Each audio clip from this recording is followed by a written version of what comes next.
नमस्कार, आप देख रहे हैं समाचार 24+ और आज एक ऐसा मुद्दा आप लोगों के लेकर हमारी टीम आप लोगों के सामने आई है। इस वक्त मैं मौजूद हूँ नोएडा सेक्टर 18। आप मेरे पीछे देख सकते हैं, ये नोएडा सेक्टर 18 का मेट्रो है और इसी के बगल में अगर देखें तो ये पूरी की पूरी नोएडा सेक्टर 18 की मार्केट है। सामने आपको एक संतरे रंग का ये छोटा सा बूथ दिख रहा होगा। ये वही दुकान है जो आजकल पूरे सोशल मीडिया पे वायरल और चर्चा में है। यही दुकान की जो नोएडा अथॉरिटीज़ ने बोली लगाई थी, वो अभी तक ये बोली 3,25,000 रुपये की लगी थी, जो कि एक बिहार के रहने वाले एक गरीब व्यक्ति दिगंबर जहाँ के बेटे ने बोली लगा दी और वो इस नोएडा अथॉरिटी के जंजाल में फंस गया। जैसे ही दिगंबर जहाँ के बेटे ने इस छोटी सी दुकान के, जो कि 7 बाय 7 का आपको एक छोटा सा खोखा दिख रहा है, दिगंबर झा जो कि बिहार के रहने वाले हैं, जैसे ही उनके बेटे ने नोएडा अथॉरिटीज़ के झांसे में आकर ये बोली लगाई तो नोएडा अथॉरिटी ने उनको अपने झांसे में फांस लिया।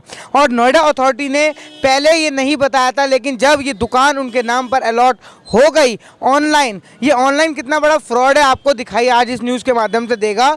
नोएडा अथॉरिटी के जंजाल में दिगंबर झा और उनके बेटे बहुत बुरी तरह से फंस चुके हैं और जिनको सारे चैनल पे दिखाया जा रहा है। ये 7 बाय 7 का एक छोटा सा खोखा है, इसकी कीमत 3,25,000 रुपये नोएडा अथॉरिटी ने लगाई है और ये शर्त रखी है कि पहले 6 महीने की कीमत या 6 महीने का एडवांस 3,25,000 के हिसाब से जितना भी बनता है वो दिगंबर झा और उनके बेटे यहाँ पर जमा करवाएं और उसके बाद ये दुकान उनको अलॉट होगी। यहाँ पर हमारी पूरी टीम आज पहुँची है दिगंबर झा से बात करने के लिए। क्या लगता है ये जो नोएडा अथॉरिटी ने गलत किया है आपके साथ, ये 3,25,000 रुपये कहाँ से आप देंगे? बहुत गलत काम किए हैं, ऑनलाइन बोली लगा करके बहुत काम गलत किए हैं वो। तो कैसे हुआ ये पूरा मामला बताइए। ऑनलाइन बोली लगा है, लड़का हमारा बहकाव में चला गया है ना, हम कहाँ से दे पाएंगे? अब क्या कहते हैं वो लोग? वो लोग अभी कुछ नहीं हमें कहा है, अभी नहीं कुछ कहा है। जब कागज एग्री होगा, कागज बनेगा, एग्रीमेंट बनेगा, उसके बाद नहीं ना कोई बात। पूरे सोशल मीडिया पे देखा जाए कोई ऐसा मीडिया चैनल नहीं है, कोई ऐसा हमारा डिजिटल मीडिया नहीं है जो हमारे भाई लोग और हमारे पत्रकार बिंदु आपके पास ना आए हों। 1997 से ये दुकान आप लगा रहे हैं, कहाँ से बिलोंग करते हैं और कितने सालों से ये काम कर रहे हैं? 1997 से ये काम कर रहे हैं हम जी। यहीं पर? हाँ जी, यहीं पे। कहाँ से आए हैं आप? दरभंगा से। और पूरा नाम और परिवार में कौन कौन है, कहाँ रहते हैं? यहीं रहते हैं, अट्टा में। तो जब ये ऑनलाइन फ्रॉड का पता लगा तो अब आप कितने ज़्यादा आपके बेटे परेशान होंगे कि आपके नाम पर ये जो बोल रहे हैं कि 6 महीने का एडवांस पहले दो। हाँ जी, एडवांस मांग रहे हैं। 14 महीने का एग्रीमेंट है ना, ये 70 लाख रुपया कहाँ से देंगे हम? उतना हमारा जो है जाल माल भी नहीं, ज़मीन भी नहीं है जो उनको जो है हम बंधक लगा करके कि बेच करके देंगे हम जी। 70 लाख की मांग है। हाँ जी।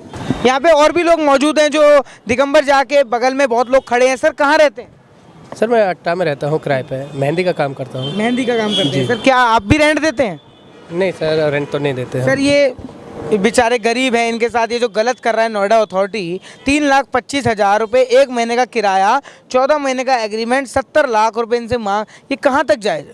बहुत गलत है, ये तो बहुत गलत है। इतना कहाँ दे पाएंगे बेचारे गरीब आदमी? छोटी छोटी दुकानों का यहाँ अगर इतना रेंट हो जाएगा तो मतलब वो भी बिहार से आए हुए इतने ज़्यादा 1997 से यहाँ बैठे हैं, बेटा ने गलत कर दिया, ऑनलाइन फ्रॉड में ये फंस गए, लेकिन अब इनसे मांग की जा रही है। मांग नहीं करेंगे तो दुकान इनके बेटे के नाम पे ऑनलाइन अलॉट हो चुकी है, लेकिन पैसा ना होने के वजह से इनको ये मिल नहीं रही है और ये मना भी कर रहे हैं कि हम ये लेंगे भी नहीं। 70 लाख रुपए कोई मजाक नहीं है सर, बहुत बड़ी रकम है 70 लाख रुपए। और प्लस मैं ये कहना चाहता हूँ, यहाँ जितने भी पुराने हैं, मैं 1995 से मेहंदी का काम कर रहा हूँ। मेरा 95 से आप हैं? 95 से मैं हूँ, 97 से है, मतलब 97 बराबर से आए, 1-2 साल का फ़र्क है, वो 2 साल पहले है, मैं कम हूँ। उसके बाद इनका मैं हमेशा यहीं देखता हूँ, मेरा मेहंदी का यहाँ पे है। और भाई लोग हमारे मेहंदी वाले बहुत सारे आदमी, हमारे किसी का हमने फॉर्म भी भरे, किसी के नाम से नहीं निकले, इन्होंने ऑनलाइन बोली लगाई है। ऑनलाइन जिस किसी का यहाँ ठिया है नहीं है, हर कोई लगा रहे हैं, तो उन्हीं के बहकावे में ये आ गए तो इन्होंने बोली लगा दी। जो कितने तक बिल्कुल गलत है। यहाँ अगर मान लो ये 3,25,000 जो ऑनलाइन रेंट बता रहे हैं, मैं 3,25 भी नहीं पकड़ता, मैं 2 लाख ही पकड़ता हूँ, क्योंकि अट्टा की जो सर्कुलेशन है मार्केट की, हमने भी सर्वे किया हुआ है, 2 लाख रुपए महीना एक फुटपाथ पे बैठने वाला रेंट कैसे निकालेगा? नहीं निकाल पाएगा सर, बहुत बड़ी बात है। तो इतना तो निकालना बहुत मुश्किल की बात है, और ये नाजायज़ है, इसे जायज़ नहीं कह सकते। हाँ 20-30 हज़ार है, 40 है, ये जायज़ है, ये तो बहुत ही गलत बात है। जी, तो आप देख रहे हैं जितने भी लोग यहाँ पे खड़े हैं और बाकी लोग। सर आप कहाँ रहते हैं? सर राजस्थान से हूँ। राजस्थान से। यहाँ क्या कर रहे हैं सर? मेहंदी का काम करते हैं सर। मेहंदी का? तो क्या लगता है, आप भी मेहंदी का काम करते हैं, दिन में कितनी कमाई हो जाती है? आप रोड पे बैठ के मेहंदी लगाते हैं। अरे 300-400 रुपये कमाई हो जाती है। 400 रुपये। अगर मैं 400 के हिसाब से भी अगर 30 को मल्टीप्लाई कर दूं तो 4 तिया 12, मतलब लगभग 12 से 13,000 रुपये, लगभग 3 लाख रुपए महीना। एक गरीब परिवार से आने वाला व्यक्ति 1997 से यहाँ बैठा हुआ है, उससे 3,25,000 नोएडा अथॉरिटी मांग कर रही है ऑनलाइन। सर कहाँ से निकाल पाएगा? निकालने के लिए उसके पास कमाने का जरिया भी तो होना चाहिए। 3 लाख उसने बेचारे ने ज़िंदगी में नहीं देखे होंगे कभी, जो उसको देगा अब ज़िंदगी में 3 लाख अगर उसने देखे होंगे तभी तो दे पाएगा आगे, वरना कैसे दे देगा बताइए? क्या लगता है, मतलब ये ऑनलाइन फ्रॉड ये ऐसे चल रहा है नोएडा अथॉरिटी? फ्रॉड ही है सर, फ्रॉड है, बिल्कुल टोटल फ्रॉड है ये, बिल्कुल फ्रॉड। जिसका नाम है, जिसका नहीं है, कोई भी भर दो ऑनलाइन, बस बहुत तगड़ी फ्रॉडी चल रही है। मतलब इतना बड़ा झांसा। आप कहाँ से हैं सर? मैं नोएडा सेक्टर 16 से आया हूँ। मेरे अंदर भी एक क्यूरियोसिटी थी, क्योंकि मैंने भी एक वायरल न्यूज़ अक्सर न्यूज़ चैनल पे देखे, तो मैं दिगंबर जी? हाँ, इनको वायरल देखा, क्योंकि मैं भी ना क्यूरियोसिटी पैदा हो गई दिमाग में कि ऐसा है क्या, ऐसा कौन सा बिजनेस है जो 3,25,000 रुपये मंथली रेवेन्यू जनरेट करके दे सके। क्योंकि कहीं ना कहीं मैं भी कुछ ना कुछ छोटा मोटा काम करते आया हूँ, तो मुझे ऐसा खुद पे क्यूरियोसिटी, मैं लर्निंग के एज ए लर्नर यहाँ पे आया, मुझे लगा देख लूँ कि क्या है। ऐसा लर्नर आपने क्या देखा जब आपने न्यूज़ वायरल हुई देखी? मतलब न्यूज़ इतनी वायरल हो गई है 3,25,000 की, दिगंबर झा की और उनके बेटे की, ये किस तरीके से नोएडा अथॉरिटी के फ्रॉड के जाल में फंस चुके हैं? ऐसा है ना, मुझे ऐसा लगता है कि ये एक 3 लाख, जब इनका ऑनलाइन बोली चल रहा था, ये एक तय तौर पर ना ये फंसाए गए हैं। जैसे मान लो ताओ में पहले इन्होंने, जैसे ना पहले भी इंटरव्यू में बताया कि 3,10,000 रुपये का रेंट उन्होंने लगा दिया था, एक ताओ के तौर पर इन्होंने 3,25,000 रुपये का रेंट लगा दिया। इससे इन्हें ही प्रॉब्लम ना हो रही है, आसपास के लोकल लोगों को भी प्रॉब्लम होगी। क्योंकि लोग अगर कहते हैं कि जुआखोरी बंद करिए और ये कर बंद करिए, मतलब ऑनलाइन जुआ वो भी नोएडा अथॉरिटी से चल रहा है कंडीशनली, वो मुझे भी लगता है नोएडा ऑटो भी इसमें इन्वॉल्व है। अगर आप बगल में मैकडोनल्ड्स देख ले, इससे बगल में विजय सेल्स कंपनियाँ यहाँ अवेलेबल है, उनका ही मोस्टली रेंट होगा 1 लाख, 2 लाख, 3 फ्लोर का 5-6 लाख, और एक छोटे से 7 स्क्वायर फीट का जो भी आपका स्पेस है मे बी, उसमें 3.5 लाख रुपए रेंट है। बहुत बड़ी बात है, अगल बगल के सर्कल के लोगों के लिए भी प्रॉब्लम है। इवन ये इनका 3,25,000 रुपये दुकान लगा रहे बैठे हुए हैं। अगर आप बगल वाले जैसे ये मेहंदी वाले भाई हैं, जूते वाले भैया हैं, इन लोग के लिए भी प्रॉब्लम है, क्योंकि अनकंडीशनली लोगों को हाइप क्रिएट हो गया मार्केट में कि 18 सेक्टर में इतनी कमाई है कि किराया बढ़ा सकते हैं, और इनके लिए भी चैलेंज है, जो यहाँ के लोकल बिजनेस है उसके लिए बहुत बड़ी चैलेंज की बात है। बड़ी से बड़ी दुकानों की अगर मैं बात करूँ तो उनका यहाँ पे इतना ज़्यादा रेंट नहीं होगा, लेकिन ये ऑनलाइन नोएडा अथॉरिटी के हिसाब से जो जुआखोरी चल रही है, मैं इसको यही नाम दूंगा, क्योंकि जिस तरह भाई ने बताया, पहले इस दुकान का किसी ने 3,10 लगाया, फिर 3,15, फिर 3,18, 3,19, जैसे इनके बेटे ने शौक में आकर ये गेम जो चल रही है 3,25 लिखा, 3,25 के बाद किसी ने इस दुकान की 7x7 के खोखे की बोली नहीं लगाई, तो 3,25 जैसे ही लगा महीने का, तो उसके बाद दिगंबर जी के बेटे के नाम पर ये दुकान नोएडा अथॉरिटी के नाम पे अलॉट हो जाती है। उसके बाद एक सर्कुलर आता है कि 6 महीने का एडवांस 3,25 के हिसाब से इनको जमा करना पड़ेगा, तब ये 1997 का स्टॉल यहाँ से हट के उस दुकान के अंदर शिफ्ट होगा, जबकि ये